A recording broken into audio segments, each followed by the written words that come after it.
అర్థమైంది. 2 అధ్యాయాలు చిన్నవి చెప్తాను. రేపు ఇంకొక అధ్యాయం చాలా బాగుంది, అది నిదానంగా చెప్పాలి. సగం చదివినా సగం చదవాలి, అందుకే లేట్ చేస్తాను ఒక 10 నిమిషాలు. Hello my dear friends and masters, welcome back to our channel oneness vegetarianism. నా పేరు స్వప్నేశ్వరి. ముందుగా మనందరి గురువు అయిన డాక్టర్ బ్రహ్మశ్రీ పితామహపత్రి సార్కి నా యొక్క అనంత కోటి ఆత్మ ప్రణామాలు. సత్యలోకవాసులకి, దివ్యలోకవాసులకి, మహాకరణలోకవాసులకి, నక్షత్ర లోకవాసులకి, ఏంజల్స్కి, మహావతార్ బాబాజీకి, బుద్ధ భగవానుడికి, రామ్తా మాస్టర్కి, పరమాత్మ అయిన సదానంద యోగి మహారాజ్కి, పరమగురుమండలికి అందరికీ నా యొక్క అనంత కోటి ఆత్మ ప్రణామాలు. యాస్ట్రల్ మాస్టర్స్ అందరికీ పేరు పేరున స్వాగతం, సుస్వాగతం. Welcome masters, welcome welcome. Thank you. అయితే రోజులాగానే ఈరోజు కూడా మరింత జ్ఞానాన్ని, విజ్ఞానాన్ని షేర్ చేయడానికి జ్యోతి మేడంకి సాదరంగా వెల్కమ్ చేద్దాం masters. Madam welcome. Madam welcome to our session. Madam ముందుగా మన గురువు గారైన పితామహపత్రి గారికి ఆత్మప్రణామాలు తెలుసుకుంటూ, అమ్మ పత్రిమాతకు ఆత్మప్రణామాలు తెలుసుకుంటూ, నా జ్ఞానాన్ని ఇచ్చిన గురువులందరికీ, నా తల్లిదండ్రులకు ఆత్మప్రణామాలు తెలుసుకుంటూ, నా కుటుంబ సభ్యులకు ఆత్మప్రణామాలు తెలుసుకుంటూ, నాకు ఈ అవకాశాన్ని ఇచ్చిన స్వప్నేశ్వరి మేడానికి, మైకి జ్ఞానాన్ని అందించిన మైకేల్ నేమి గారికి, తెలుగులో అనువదించిన సూర్యకుమార్ మేడానికి ఆత్మప్రణామాలు తెలుసుకుంటూ స్టార్ట్ చేస్తున్నాం. మిర్జాపులోని తర్కము, నమ్మకము, కాలచక్రాన్ని ఆపడం ఎలా అనే దాని గురించి మనం ఈ సబ్జెక్ట్ గురించి తెలుసుకుందాం. దీంట్లో బెన్ను అంటున్నాడు, మాస్టర్ నన్ను క్షమించండి, మీ తర్కము కేతు విరుద్ధంగా ఉండి నన్ను కలవరపెడుతుంది. మీ తర్కము నన్ను కేతు విరుద్ధంగా ఉండి నన్ను కలవరపెడుతుంది అని చెప్తున్నాడు. అతను నాకు మిత్రాలు చెప్తున్నాడు. ఏం చెప్తున్నాడంటే, మిత్రాలు ఆశ్చర్యం లేదు బెన్ను, నువ్వు న్యాయ నిర్ణేతవి. ఒక నిర్ణయం తీసుకునే ముందు దానికి సంబంధించిన అన్ని విషయాలు నువ్వు తర్కించాలనుకుంటావు. తర్కం యొక్క ఉపయోగము మనిషికి ఉన్న తర్కాన్ని పోగొట్టడానికేనని, అతడిని నమ్మకం వైపు నడిపించి అంతర్దృష్టి అవగాహన దగ్గరకు తీసుకుని వెళ్ళడానికేనని ఇన్నేళ్లు న్యాయ నిర్ణయితగా ఉన్న నువ్వు కూడా తెలుసుకోలేదంటాడు అని చెప్తున్నాడు. అంటే మనము ప్రతిదీ అంటే ఇక్కడ ఒక నిర్ణయం ఏదైనా సరే, ఒక విషయం గురించి మనం నిర్ణయం తీసుకునే ముందు దానికి సంబంధించి అన్ని పూర్ణాల నుంచి తర్కించుకుంటాం, చూసుకుంటాం. ఆ తర్కము ఉపయోగము మనిషికి, ఆ తర్కం ఉపయోగం మనిషికి ఉన్న తర్కాన్ని పోగొట్టడానికే అని, అప్పుడు పోగొట్టి అతడికి నమ్మకం వైపు నడిపించి ఆ తర్కం మనిషికి ఉన్న నమ్మకాన్ని పోగొట్టి అతడిని నమ్మకం వైపు నడిపించి అంతర్దృష్టి అవగాహనల దగ్గరకు తీసుకొని వెళ్ళడానికి, అంటే ఆ తర్కం పోతే ఆ మనిషి అతని నమ్మకం వైపు నడిపించి ఆ లోపలి అంతర్దృష్టి వైపు తీసుకువెళ్తాది, అవగాహన దగ్గరికి తీసుకెళ్ళడానికేనని ఇన్నేళ్ళు నువ్వు కూడా తెలుసుకోలేదా అని నిర్ధారు బెనుని అడుగుతాడు. పరిపక్వత లేని తర్కము ఓ సన్నని వలలాంటి సాలెగూడు లాంటిది. తర్కానికి వయసు వచ్చినప్పుడు దాని వలలోనే అది ఉరివేసుకుని నమ్మకం అనే రూపాన్ని ధరిస్తుంది. అదే లోతైన జ్ఞానము అని చెప్తాడు పెడతారు. తర్కము ఉంటే వాడికి భూత కర్మ, కానీ వేగంగా నడిచే వాడికి అది బరువు. రెక్క ఉన్న వారికి అది మరింత భారం అని చెప్తాడు. రెక్క ఉన్న వారికి అది మరింత భారం అని చెప్తాడు. తర్కం తెలిసి తెలియని వయసులోని నమ్మకం అని చెప్తాడు. తర్కం తెలిసి తెలియని వయసులోని నమ్మకం అన్నది వయసు వచ్చిన తర్కం. మీ తర్కానికి వయసు వచ్చినప్పుడు త్వరలోనే వస్తుంది బెన్ను, అప్పుడు మీరు తర్కం గురించి మాట్లాడరు అని మిర్దాలు బెన్నుకు చెప్తాడు. అప్పుడు బెన్ను ఏమని అడుగుతాడంటే, కాలం అంచు నుంచి ఇరుసులోకి జారాలంటే తప్పనిసరిగా మనల్ని మనం వదులుకోవాలా? మనిషి తన అస్తిత్వాన్ని కాదనవచ్చా అని అడుగుతాడు.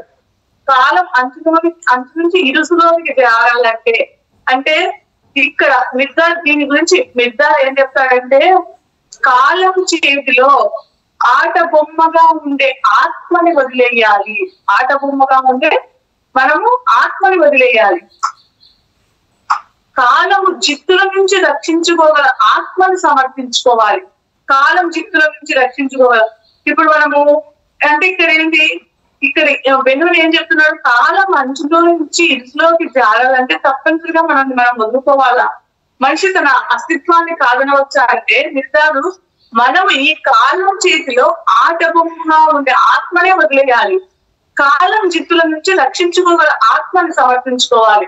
కాలం మనకు ఎన్నో రకాల పాఠాలను నేర్పుతుంది. ఆ జిత్తుల నుంచి మనము మన ఆత్మను సమర్పించుకోవాలి. ఎప్పటికప్పుడు మన ఆత్మను కాపాడుకోవాలి, సమర్పించుకోవాలి. అంటే మనము ఒక స్థితిలో ఉన్నప్పుడు ఒకలాగా ఉంటాం, ఒక అంటే కొన్ని పరిస్థితులను బట్టి అతడు ఆత్మని నిరాకరించడం అంటే దైవాత్మని సమర్థించడమే. ఒకటి మార్పుకి అతీతంగా ఉన్నప్పుడు అప్పుడు ఇంకొకటి నిర్వికారం దిగి పుట్టింది. చాలా మంది మనుషులు చావడానికి పుడతారు, బతకడానికి చనిపోయే వారు అదృష్టవంతులు అని మిర్దార్ చెప్తున్నాడు. వేణుని అప్పుడు అడుగుతాడు అనమాట, మానవుడి వ్యక్తిత్వము అతనికి చాలా ప్రియమైనది. భగవంతుడిలో కలిసిపోయి కూడా తన వ్యక్తిత్వం గురించిన ఎరుక అతడికి ఎలా ఉంటుంది? భగవంతుడిలో కలిసిపోయి కూడా తన వ్యక్తిత్వం గురించిన ఎరుక ఎలా ఉంటుందంటే అప్పుడు మిర్దార్ చెప్తాడు, సముద్రంలో కలిసిపోయిన ఒక చిన్న నది తాను సముద్రమేనని తెలుసుకోవడంలో అది కోల్పోయేది ఏమైనా ఉంటుందా? అలాగే మనిషి దేవుడిలో తన వ్యక్తిత్వాన్ని కోల్పోవడం అంటే నీడని కోల్పోయి నీడ ఉందని ఉనికించనుకోవడమే అని చెప్తాడు అనమాట. అప్పుడు మీ కాస్టర్ అంటాడు, కాలానికి కట్టుబడిన మనిషి కాలం పట్టు నుంచి ఎలా తప్పించుకోగలడు అంటాడు. కాలానికి కట్టుబడిన మనిషి కాలం పట్టు నుంచి ఎలా తప్పించుకోగలడు అంటే అప్పుడు మిర్దార్ చెప్తాడు, చావు నుంచి మీకు చావు విముక్తి కలిగించినట్టు జీవితం నుంచి మీకు జీవితం విముక్తి కలిగిస్తుంది. అలాగే కాలం కూడా మీకు కాలం నుంచి ధ్యాస విముక్తి కలిగిస్తుంది అని చెప్తాడు. మానవుడు మార్పుతో ఎంత విసిగిపోయాడంటే అతడిలోని ప్రతి అణువు ఎంతగానో మార్పు కన్నా గొప్ప దాని కోసం పరితపిస్తోంది. దానికి తప్పకుండా అతడు తనలో కనుక్కుంటాడు. అలా పరితపించే వారే అదృష్టవంతులు అని చెప్తున్నాడు. మానవుడు మార్పులో ఎంతగా విసిగిపోయాడంటే మార్పులో అతడిలోని ప్రతి అణువు ఎంతగానో మార్పు కన్నా గొప్పదాని కోసం పరితపిస్తోంది. దానికి తప్పకుండా అతడు తనలో కనుక్కుంటాడు. అలా పరితపించే వారే అదృష్టవంతులు. వారు అప్పటికే స్వేచ్ఛ యొక్క ముంగిట ఉన్నవారు. అలాంటి వారి కోసం నేను వెతుకుతున్నాను, అలాంటి వారి కోసం నేను బోధిస్తాను. మీ పరితాపము వేదన వినడం వల్లనే కదా మిమ్మల్ని నేను మీ పరితాపము వేదన వినడం వల్లనే కదా నేను మిమ్మల్ని ఎంచుకున్నది అని మిర్దార్ చెప్తున్నాడు. తమ స్వేచ్ఛను శాంతిని పొందడానికి కాలం యొక్క గోళాన్ని చూపించే వారికి ఉండేది దుఃఖమే. పుట్టకకి వారు ఆనందపడి పడకముందే చావుకి ఏడ్చేలా చేయబడతారు. శాంతి పావనాన్ని పట్టుకోకముందే అది వారి చేతుల్లో యుద్ధ భూమిలోని రాబందులా మారిపోతుంది. వారికి తెలిసినది వారు ఎంత ఎక్కువగా అనుకుంటే నిజానికి అంత తక్కువగా తెలుసు. ఎవరైతే వారికి తెలుసు అని ఎంత ఎక్కువగా అనుకుంటే నిజానికి అంత తక్కువగా తెలుసు. వారికి ఎంత ముందుకు పురోగమిస్తే అంత దూరం తిరోగమిస్తారు, ఎంత ఎత్తుకి ఎదిగితే అంత కిందికి జారిపోతారు అని ఇక్కడ మిర్దార్ చెప్తున్నాడు. వారికి నా మాటలు పిచ్చాసుపత్రిలో ప్రార్థనల్లాగా, గుడ్డివాడి ముందు వెలిగించిన దివ్యలాగా, చికాకు పరిచే గోరింక గుడిలాగా అనిపిస్తాయి. స్వేచ్ఛ కోసం వారు కూడా స్వయంగా ప్రతిపించే వరకు నా మాటలు మరి వారి చెవులకు సోకవు అని చెప్తాడు. అప్పుడు హింబాల్ ఏడుస్తూ చెప్తాడు, నా చెవులనే కాదు నా హృదయాన్ని కూడా తెరిచినావు నువ్వు అని చెప్తాడు హింబాల్. ఏడుస్తూ నా చెవులనే కాదు నా హృదయాన్ని కూడా తెరిచినావు. నిన్నటి గుడ్డి చెవిటి హింబాల్ని దయచేసి క్షమించి పెట్టాలని అంటాడు అనమాట. నిన్నటి అంటే నిన్న నాకు ఇవన్నీ తెలుసుకునే అవగాహన నాకు కలగలేదు. నిన్నటి గుడ్డి చెవిటి హింబాల్ని దయచేసి నన్ను క్షమించు అని చెప్తాడు. అప్పుడు మిర్దార్ ఏం చెప్తాడంటే, కన్నీళ్లు ఆపు హింబాల్, కాలము సువిశాల చరాచర విశ్వాల వెనుకకు మండలాన్ని వెలికే కన్నుల్లో నీరు ఉండకూడదు. కాలం యొక్క నేర్పుగల వేళ్లు చెగిలించబడితే నవ్వేవాళ్ళు కాలపు గోళ్ళు వారి చర్మాన్ని చీలిస్తే ఏడుస్తారు. యవ్వనంలో ఉండే అందానికి ఆనందించేవారు ముసలితనంలో వచ్చే ముడతలకి అల్లాడుతారు, ఏడుస్తారు. కాలం యొక్క పర్వదినాలలో సంబరాలు చేసుకునేవారు కాలం యొక్క ఉత్తరక్రియ సమయంలో వారి తలను బూడిదలో కప్పుకోవాలి. మీరు ఎప్పుడు, అందుకని ఇక్కడ ఏం చెప్తున్నాడంటే మిర్జా, మీరు ఎటువంటి అంటే ఇక్కడ ఎటువంటి పరిస్థితులు వచ్చినా మీరు మీరు ఎప్పుడు నిర్మలంగా ఉండాలి. చిత్ర విచిత్రాలుగా మారే మార్పులలో మారిన దాని కోసం మాత్రమే ఇక్కడ మనకు జీవితంలో ఎన్నో చిత్ర విచిత్రాలు జరుగుతుంటాయి. ఈ చిత్ర విచిత్రాలు జరిగే ఇక్కడ ఈ మార్పులలో మనం మారిన దానికోసం వెతకాలి, మారిన దానికోసం మాత్రమే వెతకాలి. కాలంలో దేనికి కన్నీటిని పొందే అర్హత లేదు. చిరునవ్వుకి అర్థమైంది కూడా ఏదీ లేదు. చిరునవ్వుకి అర్థమైంది కూడా ఏదీ లేదు. నవ్వే ముఖము, ఏడ్చే ముఖము రెండు సమానంగా వికారంగా అమర్యాదగా ఉంటాయి అని చెప్తున్నాడు. కన్నీటిలో ఉపద్రవం లేకుండా చేయగలరా? నవ్వులోని పొంగరపోవడాన్ని ఆపగలరా? కన్నీటిని ఆవిరిగా మారిస్తే ముసిముసి నవ్వు అవుతుంది. ముసిముసి నవ్వును గడ్డ కట్టిస్తే కన్నీటి చుక్క అవుతుంది. ఆనందంలో ఆవిరి కావద్దు, దుఃఖంలో గడ్డ కట్టవద్దు. మీరు ఆనందంలో ఆవిరి కావద్దు, దుఃఖంలో గడ్డ కట్టవద్దు, రెండింటిని సమానంగా స్వీకరించాలి అనేది ఇక్కడ మిర్జా చెప్తున్నాడు. మన సారు పత్రిసారి ఇవన్నీ చిన్నగా అర్థమయ్యే దిశలో చెప్పినాడు. అంటే ఏది వచ్చినా వస్తే కానీ పోతే పోని ఉంటే ఉండని. ఇక్కడ మిర్జా కూడా అదే చెప్తున్నాడు, ఏది వచ్చినా సమంగా తీసుకోండి, ఏది వచ్చినా సమంగా తీసుకోండి అనే దానికి ఆయన చెప్తున్నాడు. ఇవన్నీ నిదానంగా సజ్జన సాంగత్యము ధ్యానము చేస్తున్నప్పుడు మాత్రమే ఇవన్నీ మనకు అర్థమైపోయి. చనిపోయిన తర్వాత ఎక్కడికి వెళ్తాము, పశ్చాత్తాపం అనే చాప్టర్ గురించి ఎప్పుడు చెప్తాను. చనిపోయిన తర్వాత ఎక్కడికి వెళ్తాం, మికాస్టర్ చెప్తున్నాడు. మాస్టర్ చనిపోయిన తర్వాత ఎక్కడికి వెళ్తాము అని అడుగుతున్నాడు. అప్పుడు మిర్జార్ ఏం చెప్తాడంటే, ఇప్పుడు నువ్వు ఎక్కడ ఉన్నావు మికాస్టర్ అని అడుగుతాడు. మికాస్టర్ చెప్తాడు, గృహలో ఉన్నాను మాస్టర్. మిర్జారు చెప్తాడు, మిర్జారు ఈ గృహ నిన్ను ఇముడ్చుకోగలిగినంత పెద్దదనుకుంటున్నావా? ఈ భూమి మనిషి యొక్క ఒకే ఇల్లు అనుకుంటున్నావా? ఒకే ఒక ఇల్లు అనుకుంటున్నావా? కాలము సువిశాల చరాచర విశ్వము హద్దులుగా ఉన్న అందులో ఉన్న అన్నిటి నుంచి మీ శరీరం వచ్చింది. ఈ కాలము సువిశాల చరాచర విశ్వం హద్దులుగా ఉన్న అన్నిటిలో నుంచి ఈ శరీరం వచ్చింది. మీలో చాలా భాగము సూర్యుడి నుంచి వచ్చి సూర్యుడిలోనే జీవిస్తుంది. భూమి నుంచి మీకు లభ్యమయ్యేది భూమిలోనే జీవిస్తుంది. మిగిలిన అన్ని గోళాలలోనూ వాటి మధ్యనున్న జాడలు లేని స్థలాలలోనూ అంతే. తెలివి తక్కువ మనుషులు ఏమనుకుంటారంటే ఒకే ఇల్లు, ఈ భూమి ఒక్కటే ఉండనుకుంటారు. సువిశాల చరాచర విశ్వంలో లెక్కలేని శరీరాలు మనుషుల నివాసానికి అలంకారాలు మాత్రమేనని, అవి అతడి కళ్ళను కలవరి పెడతాయని అంటారు.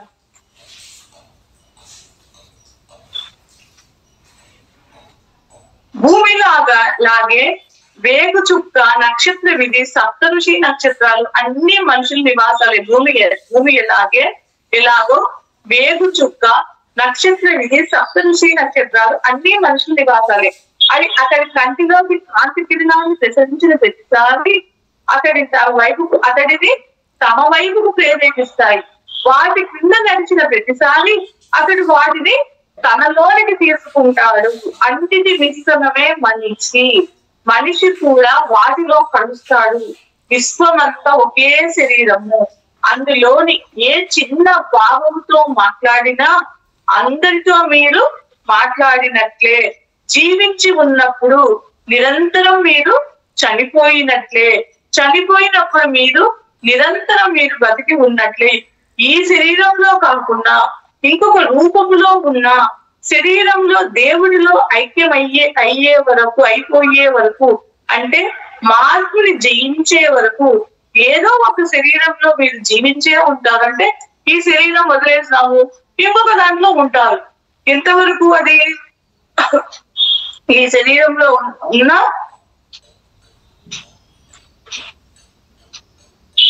ఈ శరీరంలో కాకుండా ఇంకొక రూపంలో ఉన్న శరీరంలో దేవుడిలో ఐక్యమయ్యే వరకు, అంటే మార్పుని జయించే వరకు ఏదో ఒక శరీరంలో మీరు జీవించే ఉంటారు అని చెప్తాడు మిర్దార్. అప్పుడు మికాసుడు ఏం చెప్తాడంటే, ఒక దాని నుంచి మరొక దానికి ప్రయాణం చేస్తున్నంత కాలం, అంటే మనము ఈ శరీరం నుంచి ఇంకొక శరీరంలోకి ప్రయాణం చేస్తున్నంత కాలము భూమికి తిరుగు వస్తూ ఉంటామా అని అడుగుతాను అన్నమాట మికాసుడు. అప్పుడు మిర్దార్ ఏం చెప్తాడంటే, కాలం యొక్క నియమము పునరావృతి కాలంలో ఒకప్పుడు జరిగింది, మళ్ళీ తిరుగుత తప్పదు. జన్మకు ముందే మధ్య విరామము మంచి విషయంలో అతడి కోరిక యొక్క తీవ్రత పైన పునరావృతి పైన అతడికి ఉన్న ఆసక్తి పైన ఆధారపడి ఉంటుంది.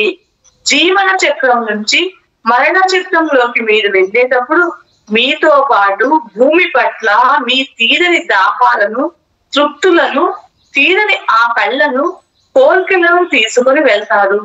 భూమి ఆకర్షణ శక్తి మిమ్మల్ని మళ్ళీ వెనక్కి లాగుతుంది. భూమి మీకు పాలు ఇస్తుంది, కాలు నీరు, తల్లి స్తన్యం నుంచి మిమ్మల్ని దూరం చేయడానికి ప్రయత్నిస్తుంది. కొన్ని జన్మలు గడిచిన తర్వాత మీరే మీ ఇష్టపూర్వకంగా దూరం అవుతారు అని మిర్దార్ చెప్తున్నాడు. అప్పుడు అభియాల్ అడుగుతాడు, నీ మీద కూడా మా భూమికి ఆధిపత్యం ఉందా? నీ మీద కూడా, అంటే భూమి ఇట్లా ఉంటుంది అని చెప్తే, సరే మీ మీద కూడా భూమికి నీ మీద ఆధిపత్యం ఉంది అంటే, నువ్వు మాలో ఒకటిగా కనిపిస్తున్నావు నువ్వు అని అభియాల్ మిర్దార్ అడుగుతాడు. అప్పుడు మిర్దార్ ఏం చెప్తాడంటే, నేను రావాలనుకున్నప్పుడు వస్తాను, వెళ్ళాలనుకున్నప్పుడు వెళ్తాను. భూమిపై నివసించే వారికి భూమితో ఉన్న బంధనం నుంచి విముక్తి కలిగించడానికి వస్తాను. మిర్దార్ ఏం చెప్తున్నాడు, నేను ఎప్పుడు రావాలనుకుంటే నాకు అనిపించినప్పుడు నేను వస్తాను, నేను ఇప్పుడు వెళ్ళాలనుకుంటే అప్పుడు వెళ్తాను. ఈ భూమిపై ఎవరైతే నివసిస్తున్నారో వారికి ఈ భూమితో ఈ ఉన్న బంధనం, అంటే ఈ జన్మ పుట్టడం చావడం నుంచి విముక్తి కలిగించడానికి నేను వచ్చి వాళ్ళకు జ్ఞానబోధ, ఇట్లా మన మిగతా జ్ఞానబోధ చేయడం వల్ల ఈ పునరపి జననం పునరపి మరణం నుంచి విముక్తిని కలిగిస్తాను నేను మీకు అని చెప్తున్నాడు అనమాట.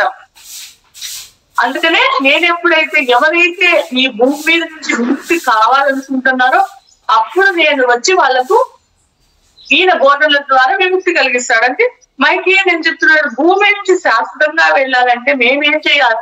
ఈ భూమికి మళ్ళా ఇంకా ఈ భూమి నుంచి రాకుండా ఉండాలంటే మేమేం చేయాలి మాస్టర్ అని అడుగుతున్నాడు మైకి.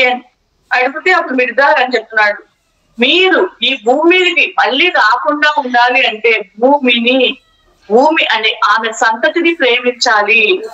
భూమితో మీ లెక్కలు తేల్చుకున్నప్పుడు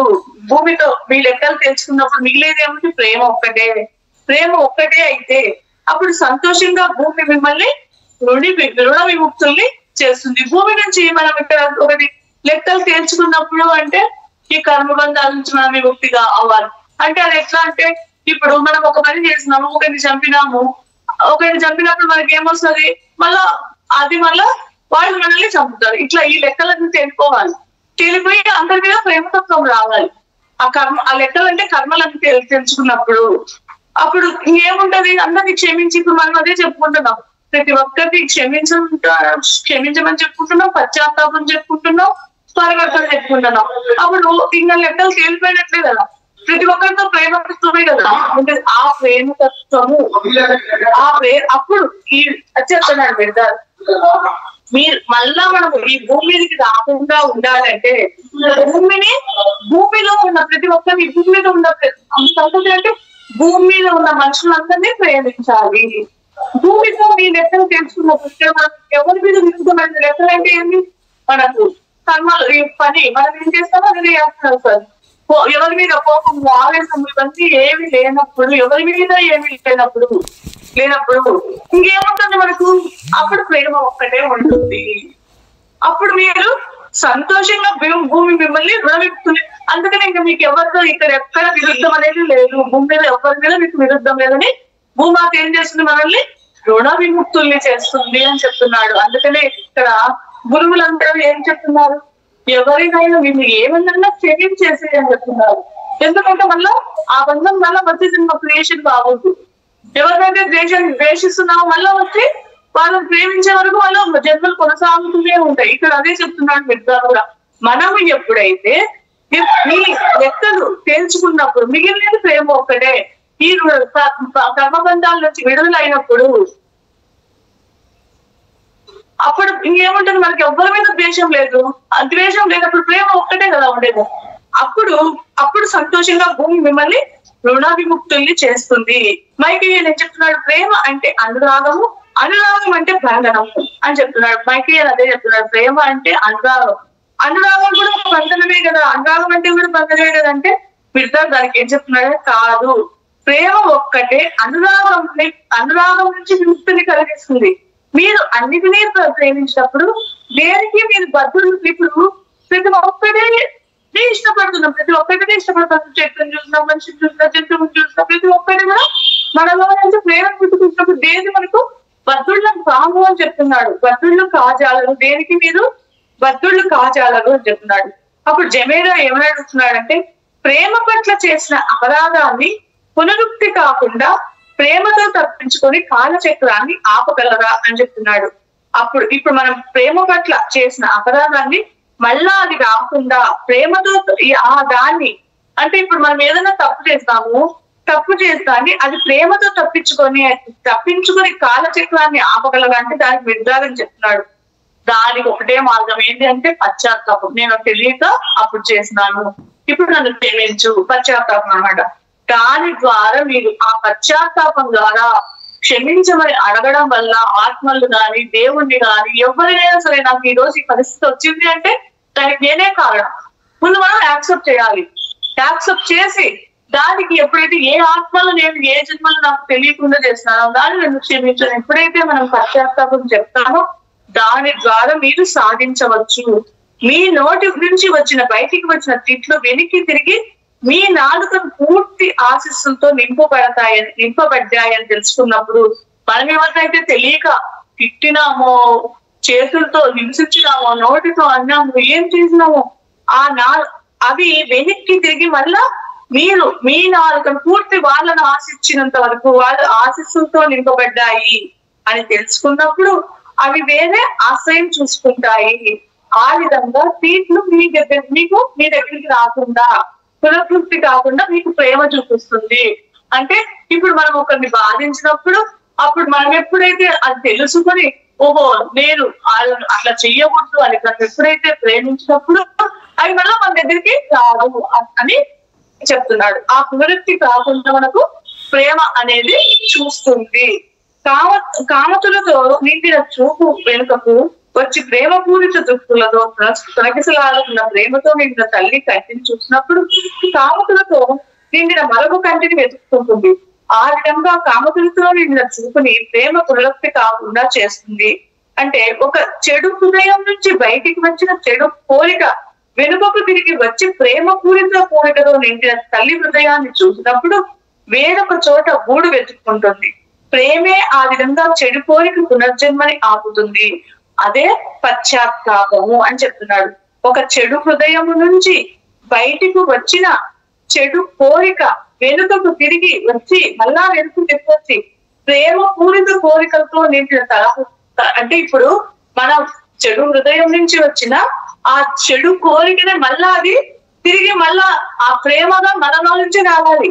ఆ ప్రేమ పూరిత కోరికతో నిండిన ఆ తల్లి హృదయాన్ని చూసినప్పుడు వేరే చోటని ఆ చెడు అనేది వేరే చోట గూడు వెతుకుంటుంది. ప్రేమ ఆ విధంగా ఆ చెడు కోరికకు పునర్జన్మను ఇస్తుంది. పునర్జన్మని అంటే ఇప్పుడు మనము ఒక చెడు ఆలోచన, చెడు పని చేసినాము, అది తెలుసుకున్నప్పుడు మనము ఎప్పుడైతే మన హృదయంలో ప్రేమ నింపుకొని మళ్ళా ఆ ప్రేమని పంపించినప్పుడు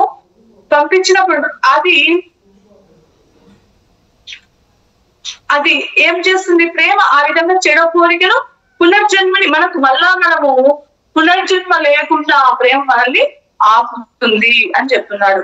అదే పశ్చాత్తాపం. పశ్చాత్తాపం అంటే అదే, నేను ఏ సినిమాలో తెలిసి చేసిన ఏ ఆత్మలకో బాధ పెట్టా కానీ ఇంకా చెయ్యను, ఇక ఎప్పుడు ఆ తప్పు చెయ్యను, నాకు అవగాహన వచ్చింది, ఎవరిని బాధ పెట్టదని హృదయంలో ఏమొచ్చింది, ప్రేమ వచ్చింది.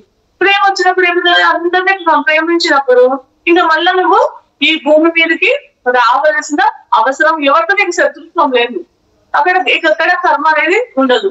అప్పుడు నీకు ఈ భూమి మీదకి రావాల్సిన అవసరం లేదు అని చెప్తున్నాడు. ప్రేమ ఆ విధంగా చెడు కోరిక పునర్జన్మని అంటే అంత మన హృదయంలో ఆ ప్రేమ ఉన్నప్పుడు అదేం చేస్తుంది, అది మనలో ఉన్న చెడు కోరికలలో పునర్జన్మలు కూడా ఆ ప్రేమకు అంత శక్తి ఉంది. ప్రేమకి ఎంతైనా శక్తి ఉంది. ఇక్కడ ఏం చెప్తున్నాడు, నీలో చెడునంతా కూడా తీసివేయగలరు. దీనికి మనకు బుద్ధుడే ఎగ్జాంపుల్. బుద్ధుడు మొత్తము ప్రేమతో జ్ఞానంతో నిండిన వ్యక్తి. ఆ అంగుళీమాలికుడు నలరూప రాక్షసుడైన వాడు ఆ బుద్ధుడిని చూసినప్పుడు ఆ చెడు హృదయం కూడా ప్రేమతో ఇదైపోయింది. అప్పుడు ఆయన బుద్ధుడిని చంపాలని వచ్చి చంపలేకపోయినాడు. ఏమైపోయింది, అప్పుడు బుద్ధుడి హృదయం ప్రేమతో నిండిపోయినది. అంటే అక్కడ విరుద్ధం ఎక్కడా లేదు. ఎప్పుడైతే ఆయనలో పశ్చాత్తాపం పరివర్తన వచ్చింది, ఈ భూమి మీదకి ఎవరితో శత్రుత్వం లేదు. అట్లా మనకి ఈ భూమి మీద దృఢ విముక్తులం అవుతాము. అప్పుడు మళ్ళీ మనం నిర్ధారణ లాగా అందరికీ చెప్పడానికి వస్తాం. ఇప్పుడు నిర్ధారణ ఏం చెప్తున్నాడు, ఎవరికి నేను ఎప్పుడైతే రావాలనుకుంటానో, ఎప్పుడైతే వెళ్ళాలనుకున్నానో వెళ్తాను, ఎప్పుడైతే ఎవరికి నా అవసరం ఉంటుందో చెప్పాలనుకున్నానో నా బోధనలు చెప్తాను అంటున్నాడు. అట్లా మనం అన్ని తెలుసుకున్నప్పుడు మనలో ఆ ప్రేమతత్వం ఎక్కడ మనం ఎవ్వరి మీద ద్వేషము అసూయ ఏమీ లేకుండా ఆ ప్రేమ అన్కండిషన్ లో మనలో ఉన్నప్పుడు మనం కూడా ఎప్పుడు కావాలంటే అప్పుడు చెప్పడానికి వస్తాము. చెప్పడానికి ఎప్పుడు కావాలంటే అప్పుడు వెళ్తాం. అంటే భూమి మీద రుణవిముక్తులం అవుతాం. మన జన్మలు అనేవి ఉండవని చెప్తున్నాడు. ప్రేమ ఒక్కటే శేషమైనప్పుడు కాలం ప్రేమని తప్ప మరి దేనిని నీ కోసం పునరుక్తి చెయ్యదు. ప్రతి చోట ఒకటే పునరుక్తి అయితే అది కాలాన్ని సువిశాల చరాచర విశ్వాన్ని నింపే స్థిరత్వం అవుతుంది. కాలాన్ని సువిశాల చరాచర విశ్వాన్ని నిర్మూలిస్తుంది అని చెప్తున్నాడు. ప్రేమ ఒక్కటే శేషమైనప్పుడు కాలం ప్రేమను తప్ప మరి దేన్ని మీ కోసము పునరుక్తి చెయ్యదు. ప్రతి చోట ఒకటే పునరుక్తి అయితే అది కాలాన్ని సువిశాల చరాచర విశ్వాన్ని నింపి ఆ ప్రేమని ఈ కాలాన్ని సువిశాల చరాచర విశ్వాన్ని నింపే స్థిరత్వము అవుతుంది. కాలాన్ని సువిశాల చరాచర విశ్వాన్ని ఈ ప్రేమ అనేది నిర్మూలిస్తుంది అని చెప్తున్నాడు. అప్పుడు ఇంపాలి ఏం చెప్తాడంటే, ఇంకొక విషయము నా హృదయాన్ని నన్ను కలవరపెడుతుంది, నా అవగాహనని తప్పేస్తుంది మాస్టర్. ఈ భయంకరమైన చావుని వేరెవరో కాకుండా నా తండ్రి ఎందుకు ఎదుర్కొన్నాడు అని క్వశ్చన్ వేస్తున్నాడు అనమాట. నాకు ఇంకొక విషయం ఇప్పుడు మీరు చెప్పినారు ఈ ప్రేమ గురించి. తర్వాత నాకు ఇంకొక విషయం కలవరపెడుతుంది, నా ఈ అవగాహన లేకుండా తెస్తుంది. ఏంటంటే ఈ భయంకరమైన చావుని నా తండ్రి ఎందుకు ఎదుర్కొన్నాడు అంటే, అప్పుడు ఇంకొక అధ్యాయంలో పవిత్రమైన దైవ సంకల్పం గురించి ఇక్కడ మిర్దార్ చెప్తాడు. ఏమని చెప్తాడంటే, మిర్దారు సువిశాల చరాచర విశ్వం యొక్క 10 పుస్తకాలలో దాచబడిన అందరి జ్ఞాపకాలే కాలం అన్న విషయం. ఈ కాలం అన్న విషయం కాలానికి సువిశాల చరాచర విశ్వానికి బిడ్డలైన మీకు తెలియకపోవడం ఎంత విచిత్రం. ఇంద్రియాలకు కట్టబడిన మీరే చావు పట్టుకల మధ్య విషయాలు కొన్నిటిని ఇంకా జ్ఞాపకం ఉంచు. ఈ ఇంద్రియాలకు కట్టుబడిన మనము చావు పుట్టుకల విషయాన్ని కొన్నిటిని ఇంకా జ్ఞాపకం ఉంచుకుంటున్నాం. మీరు పుట్టకకు ముందు ఉంది, మీరు చనిపోయిన తర్వాత కూడా ఉండే కాలము ఇంకా ఎంతో అంటే మీరే ఈ చావు పట్టుకల గురించి గుర్తుంచుకున్నప్పుడు ఈ కాలము ఎప్పటికీ ఉంది. మీరు పుట్టినప్పటికి ముందు ఉంది, చనిపోయిన తర్వాత ఉంది. మరి ఈ కాలం ఎంత ఎక్కువ గుర్తుంచుకోవచ్చు? కాలం అన్నది ప్రతిదీ గుర్తు పెట్టుకుంటుంది. మీకు పూర్తిగా గుర్తు ఉన్నది, మీకు అసలు తెలియనిది కూడా కాలం అన్నది గుర్తు పెట్టుకుంటుంది. మర్చిపోవడం అన్నది కాలానికి లేనే లేదు. అది చిన్న కదలిక, ఒక చిన్న ఊపిరి, పిచ్చి తలంపులు, అన్ని కాల జ్ఞాపకాలు, అన్ని సువిశాల అంటే ప్రతి ఒక్కటి కూడా ఈ సువిశాల చరాచర విశ్వంలో ఉన్న మాటపై చెక్కబడతాయి, అన్ని గుర్తుంటాయి అని చెప్తున్నాడు మిర్దార్. చదివే ఓపిక, అర్థం చేసుకునే శక్తి మీకుంటే మీరు నడిచే ఈ భూమి, మీరు పీల్చే ఈ గాలి, మీరు ఉంటున్న ఇల్లు, గ్రంథస్థమైన మీ వర్తమాన భూత భవిష్యత్తులు లోని మీకు సంబంధించిన అన్ని విషయాలు అతి చిన్న వివరాలతో సహా కాలం మీకు తెలియజేస్తాయి. అంటే ఆ అవగాహన మీరు పెంచుకోవాలని చెప్తున్నాడు. మీకు చదివే ఓపిక, అర్థం చేసుకునే శక్తి మీకుంటే మీరు నడిచే ఈ భూమి, మీరు పీల్చే గాలి, మీరు ఉంటున్న ఇల్లు, గ్రంథస్థమైన మీ వర్తమాన భూత భవిష్యత్తులు, అంటే మీ జీవితము, మీరు ఎప్పుడు పుట్టినారు, ఏ కాలం ఎక్కడ మీ స్టార్ట్ అయింది, మీ ఎప్పుడు ఎండ్ అవుతుంది, అన్ని మీకు అంతా అక్కడ గ్రంథస్థం చేయబడి ఉంటాయి. మీకు ఆ శక్తి అవగాహన అంటే కనుక చూసే శక్తి అవగాహన ఉంటే మీకు సంబంధించిన అన్ని విషయాలు అతి చిన్న వివరాలతో సహా మీకు తెలియజేయబడతాయి. దానికే ధ్యానము. మీరు ధ్యానంలో కూర్చుంటే చాలా మంది చెప్తుంటారు, నేను ఈ గత జన్మల్లో ఇవి చూసుకున్నాను, అవి చూసుకున్నాను, ఇవి చూపించినారు, అవి చూపించారు. అది ఆ శక్తి. అది ఏం చెప్తున్నాడు ఇక్కడ, గ్రంథస్థమైన ప్రతి ఒక్క మీ మూమెంట్ కూడా, మీరు ఏదైతే మీ మూమెంట్ అంతా కూడా రాయబడి ఉంటది, గ్రంథస్థం అయిపోయి ఉంటది. అది అన్ని విషయాలు అతి చిన్న వివరాలతో సలహా మీకు ఆ శక్తిని పెంచుకుంటే మీకు అతి చిన్న వివరాలతో సహా మీకు తెలియజేయబడతాయి. మీరు అది ఆ శక్తిని ధ్యానం ద్వారా పెంచుకోవచ్చు. పెంచుకున్నప్పుడు అది మీకు అన్ని చూపిస్తుంది. వెనక్కి ఇప్పుడు చాలా మంది యోగులు ఇప్పుడు అంతెందుకు వీర బ్రహ్మేంద్ర స్వామి ముందు జరగబోయేది ఎట్లా రాయగలిగిన వారు ధ్యానం. అంటే ఆయన శక్తిని పెంచుకున్నాడు, ఆయన ఇంద్రియాలను కంట్రోల్ చేసుకుని ఆయన శక్తిని పెంచుకొని ఆయన ముందు జరగబోయేది అదే చెప్తున్నాడు ఇక్కడ. మీకు అన్ని కూడా మీకు వర్తమాన భూత భవిష్యత్తులలోని మీకు సంబంధించిన అన్ని విషయాలు అతి చిన్న వివరాలతో సహా మీకు తెలియజేయబడతాయి. అయితే చదివే ఓపిక, అర్థం చేసుకునే శక్తి మీకు ఉండాల అని చెప్తున్నాడు. చావులో లాగే బతుకులో భూమికి అవతల మీరు ఎప్పుడూ ఒంటరి వారు కారు. ఈ చావులో లాగానే బతుకులో ఈ బతుకులో భూమి పైన కూడా భూమి అవతల కూడా మీరు ఒంటరి వారు కాదు. మీ బతుకులో మీ చావులో భాగం పంచుకునేవి ఎలా ఉన్నాయో అలానే వాటి చావులో వాటి బతుకులో మీరు భాగం పంచుకుంటారు. వాటితో మీరు ఎప్పుడూ కలిసే ఉంటారు. వారితో మీరు భాగం పంచుకున్నట్లే మీతోనూ వారు భాగం పంచుకుంటారు. మీరు వారిని కోరుకున్నట్లే వారు మిమ్మల్ని కోరుకుంటారు. ప్రతి దానిలోనూ మనిషికి సంకల్ప శక్తి ఉంటుంది. ప్రతి దాంట్లో కూడా మనకు సంకల్ప శక్తి ఉంటుంది. ప్రతి దానికి మనిషిలో సంకల్ప శక్తి ఉంటుంది. ఈ మార్పిడి అవిఘ్నంగా సాగుతూనే ఉంటుంది. మనిషి యొక్క క్షీణిస్తున్న జ్ఞాపకం చాలా పనికి మాలిన అకౌంటెంట్ లెక్కలు వేసేవాడు. కాలం యొక్క జ్ఞాపక శక్తి లోపం లేనిది. అది మనిషికి తోటి మనిషితో విశ్వంలో మిగిలిన అందరి జీవులలో ఉన్న బాంధవ్యాలను నిఖచ్చితంగా గ్రంథస్థం చేస్తుంది. కన్ను మూసి తెరిచిన ప్రతిసారి చావు తరువాత చావు, జీవితం తరువాత జీవితం అతడి లెక్కలు తెలుసుకోమని బలవంత పెడుతుంది. పిడుగు తనంత తాను ఏ ఇంటి మీద పడదు. ఆ ఇంటి ప్రత్యేకంగా ఆహ్వానిస్తే తప్ప. ఇక్కడ ఎంత మంచి పాయింట్ చెప్తున్నాడు. ఏదైనా సరే ఆహ్వానిస్తేనే మన జీవితంలో జరుగుతాయి అని చెప్తున్నాడు ఇక్కడ. అంటే మరి మనం అనుకోవచ్చు, కష్టాలు మనం ఏమైనా ఆహ్వానిస్తామో మనకు వస్తాయంటే ఖచ్చితంగా మీకు ఎరుకలేని స్థితిలో మీరు అట్లా అనుకుని ఉంటారు. అలా జరుగుతాయి. ఇక్కడ ఏం చెప్తున్నాడంటే పిడుగు తనంతా తాను ఏ ఇంటి మీద పడదు. ఏ ఇంటి మీద పిడుగు సత్తాన్ని పడదు. ఆ ఇల్లు ప్రత్యేకంగా ఇల్లు ఆహ్వానిస్తే తప్ప అని చెప్తున్నాడు.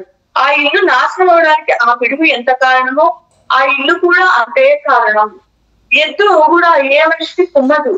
అతడు దాన్ని ప్రత్యక్షంగా ఆహ్వానిస్తే తప్ప తన నెత్తులు చిత్తడానికి ఎద్దు కన్నా ఆ మనిషి ఎక్కువ బాధ్యుడు. హత్య చేయబడ్డవాడు పంతుముడి బాపు పదులు పెడతాడు. కత్తిపూడుకు ఇద్దరూ బాధ్యులే. దోపిడీ చేయబడ్డవాడు దొంగడు అతడి కదలికల్లో విషయాల్లో ఆదేశిస్తాడు. ఇద్దరూ కలిసి దొంగతనం చేస్తారు. విపత్తులను అంటే ఇక్కడ కష్టాలను ఇక్కడ మనకు అర్థం కావాలంటే ఇక్కడ మిర్జాల్ ఏం చెప్తున్నాడంటే ఏది మీ జీవితంలోకి వచ్చినా మీరు ఆహ్వానిస్తున్నట్లే లెక్క. ఈ కష్టాలను విపత్తులను అంటే కష్టాలను మనిషే ఆహ్వానిస్తాడు.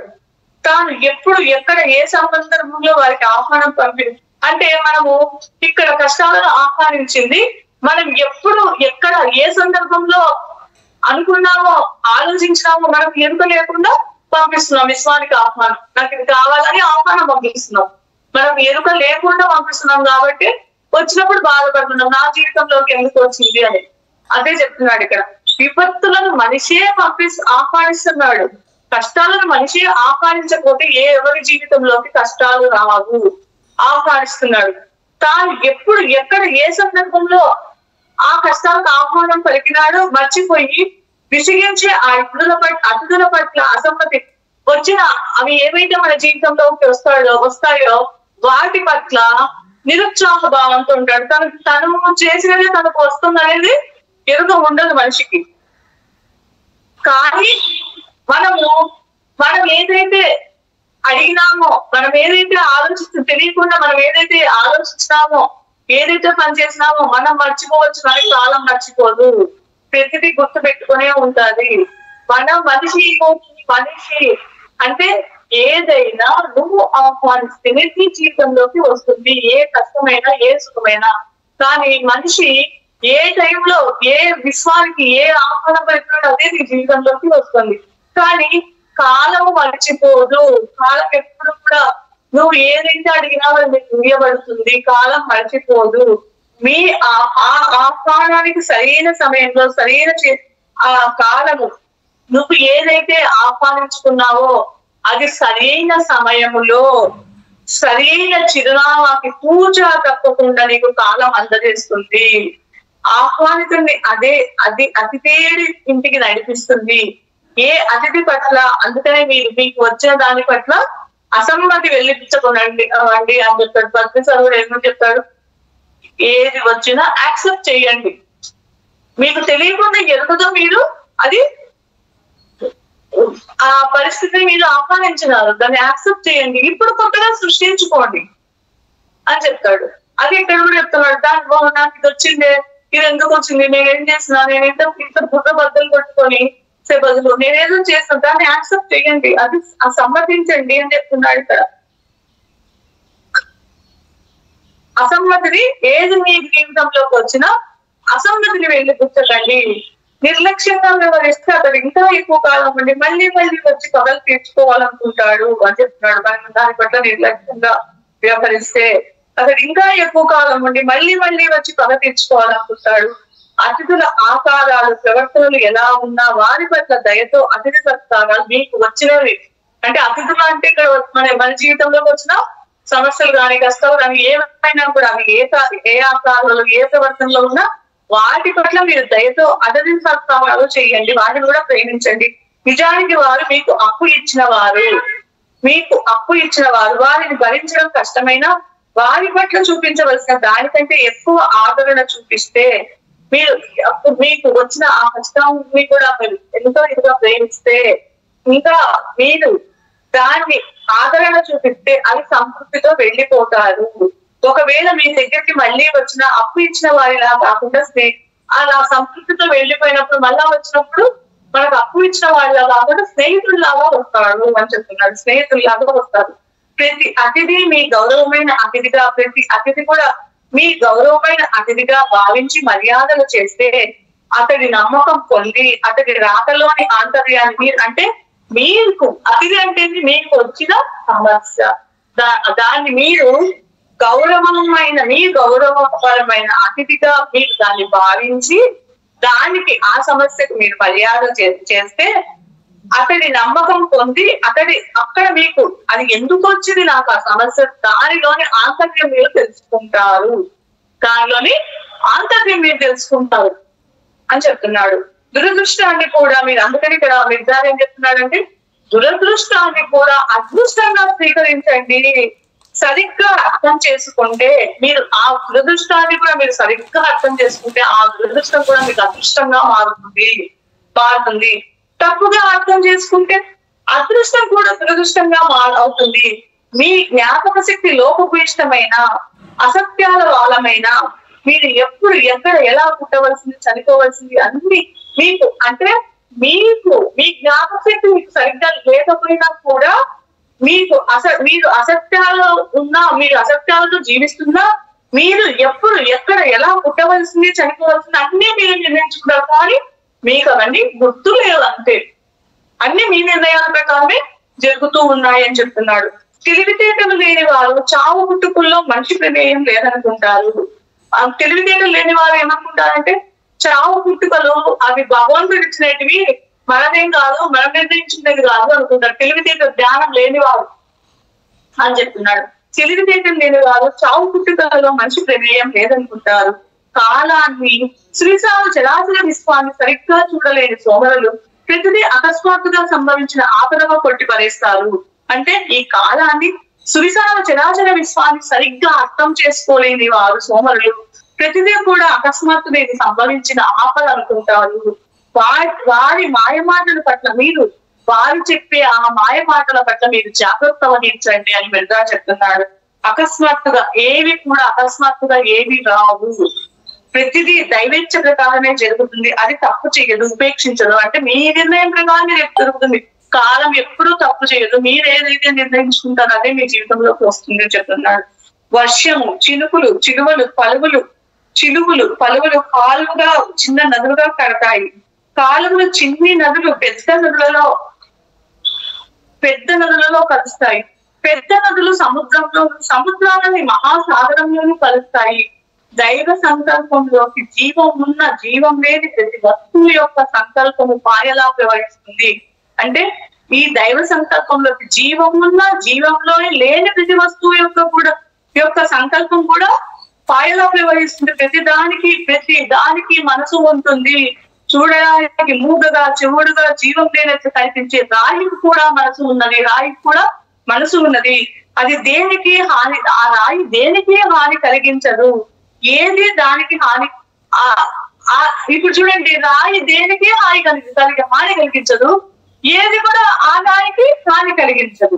అయితే జీవితం పట్ల, సంకల్పం పట్ల రాయికి మనిషికి ఉన్న ఎరుకలు, ఇప్పుడు ఈ జీవితం పట్ల, సంకల్పం పట్ల రాయికి మనిషికి ఎరుకలో తేడా ఉంటుంది ఉండవచ్చు అని చెప్తున్నాడు. ఒక రోజులో ఎంత భాగం పట్ల మీరు చైతన్యవంతంగా ఉన్నారో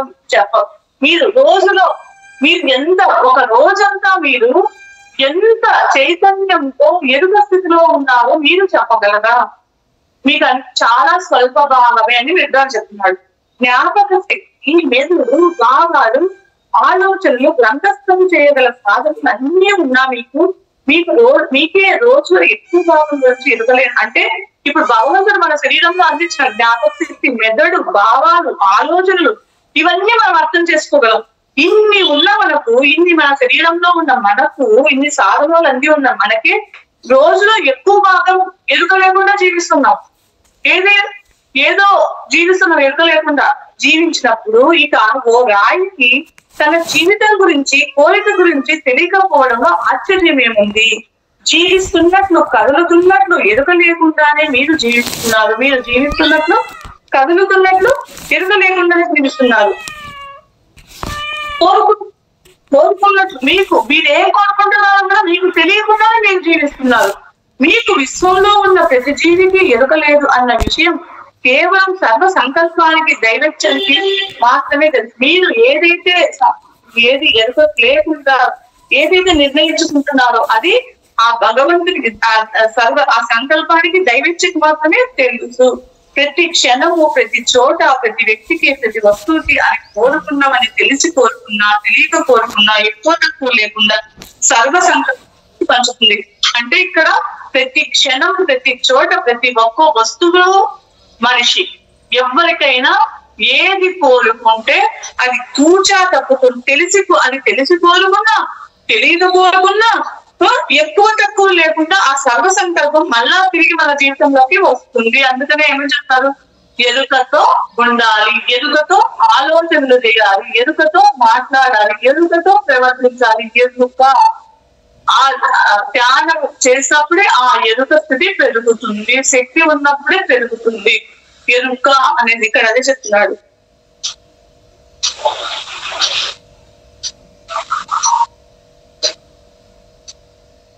అది తెలియకుండా దైవ సంకల్పం సంచి నుంచి వారికి లభించినది చూసి తరచుగా దిగులు పడు. మీరేమనుకుంటారు? మీకు అది తెలియకుండా అది దైవ సంకల్పం, దేవుడు ఇచ్చినాడు, నాకు కష్టం వచ్చింది, నాకు ఈ కష్టాలు వచ్చినాయని మీరు దిగులు పడుతూ ఉంటారు. మీకు తెలియకుండానే మీరు కోరుకున్నారే మీ జీవితంలోకి వస్తాయని చెప్తున్నారు. ఆ వ్యాఖ్యలతో వారి దిగులకి కారణం చంచలమైన విధి అని దృఢంగా చెప్పారు. ఇది అప్పుడు మీరు ఆ స్థితిలో మీరు ఏం చెప్తారు? కారణము మీరు వారి దిగులకి కారణము చంచలమైన విధి అని దృఢంగా చెప్పారు. కానీ విధి చంచలమైనది కాదు. దైవ సంకల్పానికి మరో పేరే విధి. విధి మానవుడి సంకల్పమే. ముందు మానవుడి సంకల్పం చంచలమైనది. మన సంకల్పం మనం ఏం చేస్తాం? ఈ రోజు ఇది కొడతాం, ఇంకో రోజు ఇంకోటి కొడతాం, ఇంకోటి రోజు ఇంకోటి కొడతాం. మన సంకల్పం చంచలమైనది, దైవ సంకల్పం కాదు. ఏదంటే ఇది ఇయ్యబడుతుంది. నిలకడ లేనిది, దారి తెలియనిది. ఈ రోజు తూర్పు తాకిది, రేపు అది పడమన తాకుతుంది. ఇక్కడ ఇది మంచి అని చెప్పి అక్కడ అది చెడ్డదని విమర్శిస్తుంది మనిషి సంకల్పం. తర్వాత శత్రువుని పోరాటం కోసం ఇతడు స్నేహితుడని, ఇప్పుడు స్నేహితుడని అంగీకరిస్తుంది. మీ సంకల్పానికి చంచలత్వం ఉండదు అని ఇక్కడ చెప్తున్నారు. మనుషులు తోటి వ్యక్తులతోటి మీకుండే బాంధవ్యము మీరు వారి కోసం, వారు మీకోసం కోరుకునే వాటిపై ఆధారపడి ఉంటుంది. మీరు మనుషులతోటి వ్యక్తులతోటి మీకుంటే బాంధవ్యం మీరు వారి కోసం, వారు మీకోసం కోరుకునే వాటిపై ఆధారపడి. మనుషుల పట్ల, వస్తువుల పట్ల మీరేం కోరుకుంటున్నారు? మీ పట్ల మీరు మనుషుల పట్ల, వస్తువుల పట్ల మీరేం కోరుకుంటున్నారు? వారు కూడా మీ పట్ల కూడా వారు అదే కోరుకుంటారు. మీరు మనుషుల పట్ల ప్రేమను కోరుకుంటున్నారు, వారు అదే కోరుకుంటారు. మీ పట్ల మీరేది, వస్తువుల పట్ల మీరు ఏది కోరుకుంటారు, వారు అదే కోరుకుంటారు అని అక్కడ అర్థం చేసుకున్నారు. అందుకే మీకు ఇంతకు ముందే చెప్పాను, ఇప్పుడు చెబుతున్నాను. ఊపిరి ఎలా తీసుకుంటున్నారు, ఎలా మాట్లాడుతున్నారు, మీ కోరిక, మీ ఆలోచన, మీ చేతులు అన్నిటిలో మీరు జాగ్రత్తగా ఉండండి.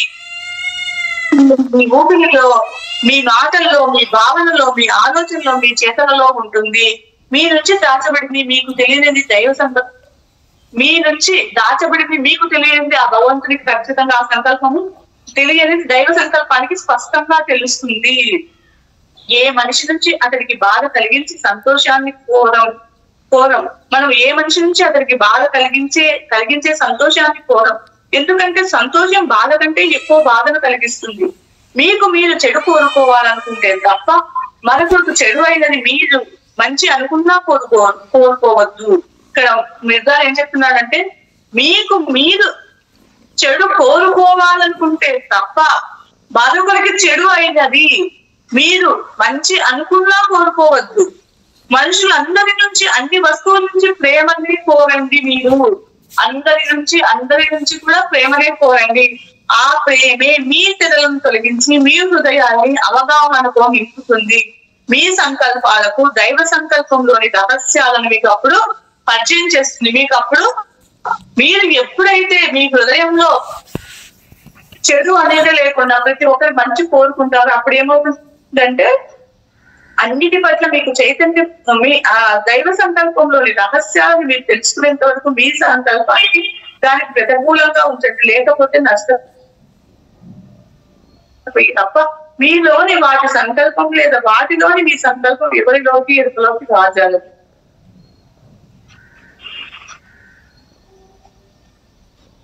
మనుషులందరి నుంచి, అన్ని వస్తువుల నుంచి మీరు ప్రేమనే కోరండి. ఆ ప్రేమే మీ తెరలను తొలగించి మీ హృదయాన్ని, ఆ ప్రేమ మీలోన మీ తెరలు, మీకు ఏవైతే తెరలు ఉన్నాయో అవి తొలగించి మీ హృదయాన్ని అవగాహనతో నింపుతుంది. టైం అయిందా మేడం? అయ్యింది మేడం. రేపు చెప్తానండి మేడం. కొంచెం okay madam, thank you madam. చూస్తున్నందుకు నాకు అవకాశం ఇచ్చిన స్వప్నేశ్వరి మేడంకి thank you madam. Thank you so much madam. ఏమా